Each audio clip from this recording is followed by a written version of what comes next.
Most people think here that everything starts only on October 7th. No way. They don't have idea about that. No, it didn't start on October 7, Ibrahim. And this start even before 1948. And then my father, he used to work as an ambulance man, also died, including my uncle and some other relative, Allah yarhamhum kullhum. But alhamdulillah, this is life. We believe in that. Like attacks, like as long as you're still holding in your religion, as long as you're still holding in your land, you are not giving up. This is attacks. Alhamdulillah Rabbil Alameen. Whatever will happen, we still survive. We still exist, inshallah. Nothing can stop us. I left Gaza when I was 22 or 20. It was very hard at the beginning, honestly. When the people, they look at my face, they think, oh, he's a tough guy. But almost, I can tell you, in the first month here in the Philippines, every night I cry before I sleep. Have any piece of advice to our viewers? Wallahi, I will try my best to translate and advise. My father, my mother, they advised me on this one when 2011 when I left Gaza. Ya gharib kun adib. Yani you are a stranger, you need to be polite everywhere you go. So since you are polite with the people you are staying with, you will gain the respect. So we are going to visit one of my Palestinian friends that I used to chat with always when I was in Riyadh. Assalamu alaikum. Alaikum assalam wa rahmatullahi wa barakatuh. Ahlan Ibrahim. We'll keep one side, no. This is Bia. She know how to catch your attention. Dirabia. But do we want to fight outside? The other one, ya Sheikh, the Kanto boy. He doesn't want to live in a nice house. He wants to live in the street. You know, the last time he went out, he came like after a few hours. He wants to go out in the street and fight with them, right? And then they will kick you. So when you open it like this, it would be somehow the same. Even the whole tray thinner than this one. طبعا الفرق كبير سبحان الله ما في خبز صاج يعني anywhere إن شاء الله we go we still can exist إن شاء الله. Assalamu alaikum. Welcome to, I think it's my first interview in the Philippines where we're gonna interview a pure Palestinian from Gaza. And he was interviewed before in GMA, right? I saw you also. Ah, yes. And we used to chat to each other before when I was in Riyadh, update about what is happening. So he is also helping some Palestinians here in the Philippines and those who evacuate from the war. So inshallah we will know a little story about him, his life living as a pure Palestinian, because unlike us, we have a Filipino citizen, at least we can feel at home, yeah. But like you, as a student Palestinian who came here to study, right? So you can give us a little background of like your name, from where in Gaza, and how long you have been in Philippines and what you're studying. Okay, at first, Assalamu alaikum wa rahmatullahi wa barakatuh. My name is Khamis shaat. I'm originally from Palestine, from Khan Yunis city. It's a city in Gaza Strip. I came here in the Philippines since 2011. Actually, I came here to study, but unlike what Ibrahim he said a while ago, he felt at home. But I think I felt at home more than him, because the way how the Philippine and the Filipino, they were welcoming us actually since 2011 up to now. 2011 you came to Philippines? 2011. So it's really feels like at home. Like, oh, it's been 13 years something. Yeah, almost 13 years. 13 years. I studied here in National University in somewhere in San Paulo. I graduated in 2016 from School of Architecture. But alhamdulillah, we tried hard to live here in the Philippines. And the good things, they were really like the people around you, the country, they were helping and welcoming you. You came alone without like family, cousin? I came alone. I came alone here in 2011. You know, when I arrived here in the Philippines, there is a funny story. I will tell it very quick. I don't know how to speak English at all, Wallahi Ibrahim. Like all what I know, not even the basic of the basic, like good evening, good morning, good afternoon, in the middle, I just learned it here in the Philippines. Because you know, in Arabic, khalas, sabah al-khair, masa al-khair, there is nothing in between. In the airport, I think the immigration officer during that time, She was asking me, your ticket please. I don't understand her, but I memorized that one. I pull out all of the documents, all of the papers I have, I hand it to her. You choose whatever you want, you are asking for. She was searching, okay, this one. Good thing there was an Egyptian, a Filipina woman who's married to an Egyptian guy. She knows how to speak somehow Arabic.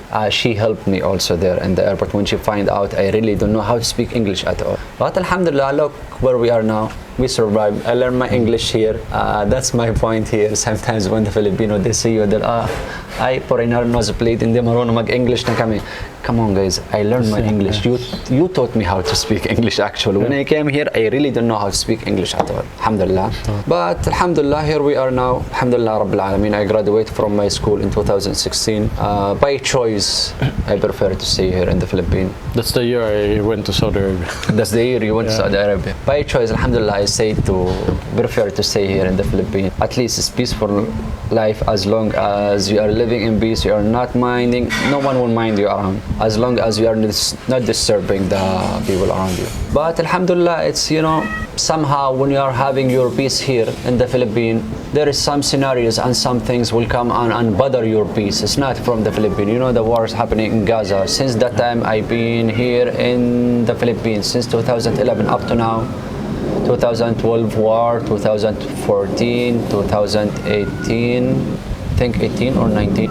Almost each year there's war. Almost each year. Almost each year. Every year. But alhamdulillah, we still survive. We still, alhamdulillah Rabbil Alameen. Whatever will happen, we still survive. We still exist. Inshallah, nothing can stop us. So since you came to the Philippines, you did not get the chance to even have vacation or go back? No, actually I tried straight that 13 years ago. Straight. During that time in 2014, after the war, that's the time when my father, he passed away, and 4 of my cousins, they were killed in one airstrike during the 2014 war. Allah yarhamhum. Somehow when the war stopped, I tried to go back there. So you lost already your father, you lost your family, father and brother, 2014. Alhamdulillah, in 2014, 4 of my cousins, and then my father, he used to work as an ambulance man. Also, he died. Also in this war, alhamdulillah Rabbil Alameen, we lost 6 of my cousins and my brother Ahmed, Allah yarhamu, including my uncle and some other relative, Allah yarhamuhum kulhum. But alhamdulillah, this is life. We believe in that. Alhamdulillah, like this is like a tax. Like as long as you still holding in your religion, as long as you still holding in your land, you are not giving up. This is a tax. Like a tax, you have to pay something like this. So since 2014, you already lost someone in your family. Alhamdulillah. But most people think here that everything starts only on October 7th. The war. No way. They don't have idea about that. No, it didn't start on October 7th, Ibrahim. And this start even before 1948. Before 19, let's say in 1935 or 34, this is start when the British, they were colonizing the land of Palestine. And then when they brought the Zionists in 1948, that's the time, or that's the year where they published or they announced their state. Yeah. So how did you find Philippines, since you are a pure Palestinian, and when you came here, like how did you adapt the culture, the food, find home, like? Well, at first it was hard to adapt a culture, you know, like I left Gaza when I was 22 or 23 years old, and you know, growing up in the same culture, in the same community, then suddenly you came to a different culture, different somehow mixed religions here in the Philippines. The food is different, everything is different. It was very hard at the beginning, honestly. When the people, they look at my face, they think, oh, he's a tough guy. But almost, I can tell you, in the first month here in the Philippines, every night I cry before I sleep. Everything is different. Like, I didn't feel that before because I was in my country living with my family. Like, even if I want to have some cup of tea, my beloved sister, they will prepare it for me. My mother, she will prepare it for me. My food, everything is ready for me, will be like, someone will wash your clothes. Here in the Philippines, you have to do everything by yourself. That was my first time to live abroad. It was really, really, really difficult. But Alhamdulillah Rabbil Alameen, يعني, Allah subhanahu wa ta'ala يعني, send us some good people here at the beginning. They help us, they support us, Alhamdulillah Rabbil Alameen. They welcomed us in their houses until we find accommodation where we live, until we enroll in school. Alhamdulillah, year by year when it's passing, like how they say it here in the Philippines, like Nasanay. Insanay, Already used to it, huh? yeah, we used to it. Like it's okay. This is like one time I was planning to go to Malaysia 1 year as a vacation actually. But you know, I was thinking I'll just go to Malaysia. Then I need to find out and learn about the country and discover places. I already know everything here in the Philippines. I wanted to stay. I don't want to go somewhere else. I know everything. Alhamdulillah, for 13 years, for me as a guy, like Alhamdulillah, for me like. I like to discover what's around me, and it's a good opportunity here in the Philippines. I like with some other people in some other countries, when they heard about the Philippines, they will tell you, oh, typhoon, raining, la blah, those things. No, because like I keep showing them, you see, country is very beautiful. They have very beautiful beaches here. They have very beautiful like nature. It's not all about rain or typhoon like how you saw it in the news. So even the language, you have learned Tagalog? والله الحمد كنت لله lang? somehow كنت الآن يعني with the nakakaintindi 13 years الحمد لله رب العالمين يعني I learned my English here and they taught me somehow how to speak Tagalog. So you understand. So how do you manage like being a student? I want also to ask you about discrimination. Did you experience, because me as a, even I'm half, but when they ask you about being a Palestinian before in the Philippines here, like it's a little bit hard. Did you experience anything? For me personally, I never experienced something like this before, even discrimination regarding your nationality or regarding your religion. Honestly, for me, personal experience, I cannot judge with the other. Alhamdulillah Rabbil Alameen. Maybe because I've been in a nice community, good community. Most of my time I spent it here in Manila. I had spent 2 years in Davao, but Alhamdulillah I never experienced that kind of discrimination regarding your nationality or religion. Maybe because you're white, they thought you're American. That's the problem. Yeah, they thought you're Always Americano. No guys, Yeah, maybe like, that's I'm all. not, I'm like this, like that. Okay. Then after 5 minutes they will see you again, they will call you Americano. Okay, no problem, whatever you want, call me Americano. You have been to Pangasinan because I'm Pangasinan, yes. you studied there also. No, I didn't. I graduated from here, from Manila, actually, from National University. Pangasinan, I visit several times in the Guban and La Union is part of Pangasinan, right? Yeah. La It's Union. north. I think part of it. La Union. Yeah. Pangasinan, the Guban, La Union, Baguio, and Isabela also. North of the Philippines, yeah. Yeah. I heard you got married with from there. Right? Alhamdulillah, yes, she's Ilocano. Ilocano, yeah. So you learn Ilocano? No, actually, she tried hard, but no way, it's very hard. I like Tagalog, I like Bisaya. Yes. Okay.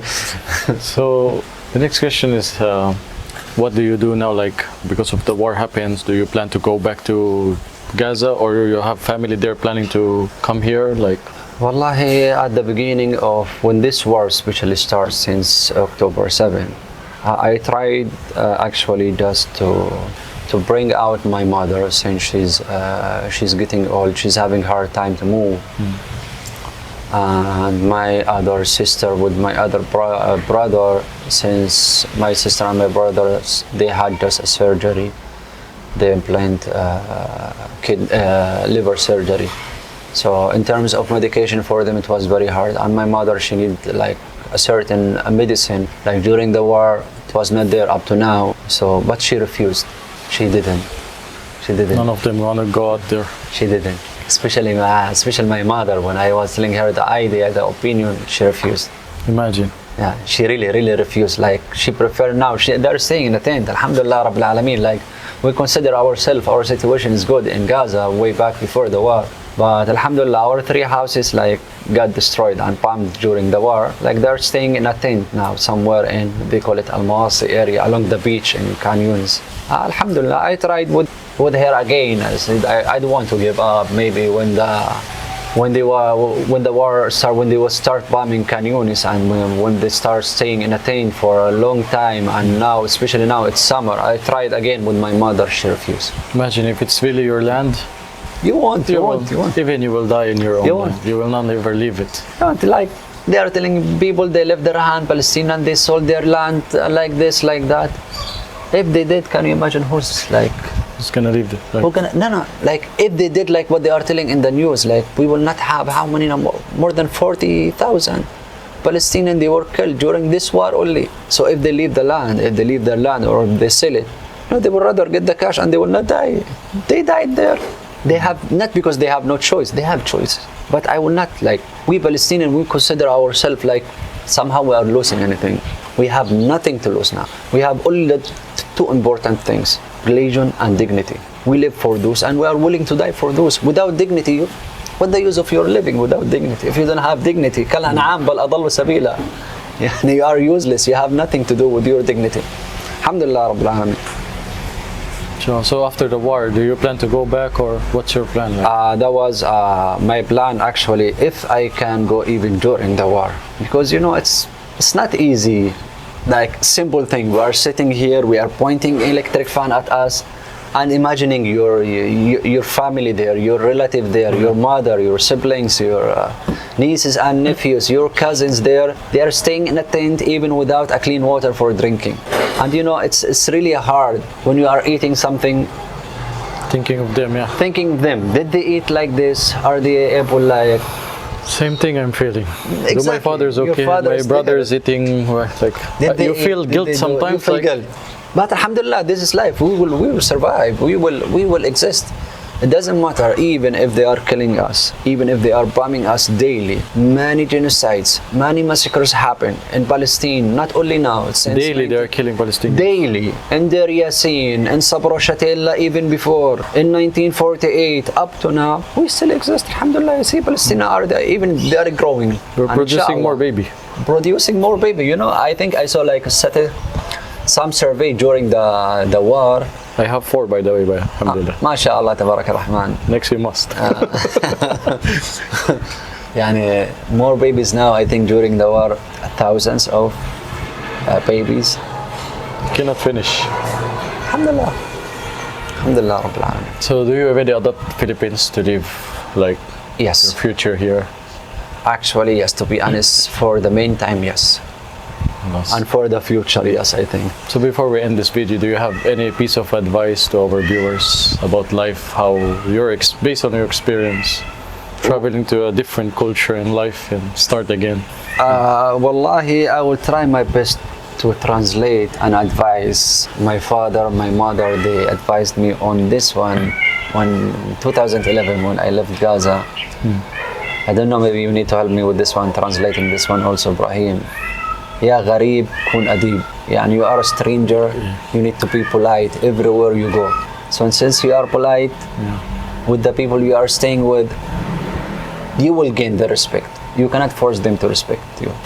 You will gain the respect. Alhamdulillah, I had a hard time adapting the culture here in the Philippines, the weather, everything. But khalas, I adapted already. That was in the beginning. Alhamdulillah, I have to respect the people around you, and you will gain your respect from the way how you respect them. Alhamdulillah Rabbil Alamin. So inshallah, that's a nice, at least one story of a piece of Palestinians living in the Philippines. And do you have any suggestion? Maybe some government will watch us. Anything they wanted to share with them? Wallahi, I want to share everything I want, not only with the government, with the people, with the public, with everyone. Yeah. Like, we need to open our eyes. We are a human. Like, you don't need to be a Muslim, or you don't need to be an Arab, or you don't need to be a Palestinian to stand with Palestine. Just you need to be a human. Just open your eyes, educate yourself. So see the two sides of the stories. Do not just listen and watch those Western media, and do not allow them to wash your brain, because they just want you to see what they want. They don't want you to see the real, the truth. You want to see the truth, watch the two sides and listen to the stories And now we are in 2024, you know, social media. Should be high tech now, yeah. High tech now. You just like, do not listen to anyone, you know, do not listen to anyone. Just follow the journalists there in Gaza, their Instagram, their Facebook, their Telegram. Even though they are trying to restrict and limit their content, but try to follow them and you will see the truth and the reality, what's happening there in Gaza right now. And not only in Gaza, in West Bank, like they are telling you, we are attacking this kind of organization in Gaza. So you're still killing the Palestinian West Bank. 500 plus now. Yeah, you're still killing the Palestinian. So your target is Palestinian. It's not a specific organization. Even in Tulkarem, yeah. Even in we have families in Tulkarem. It's been under attack.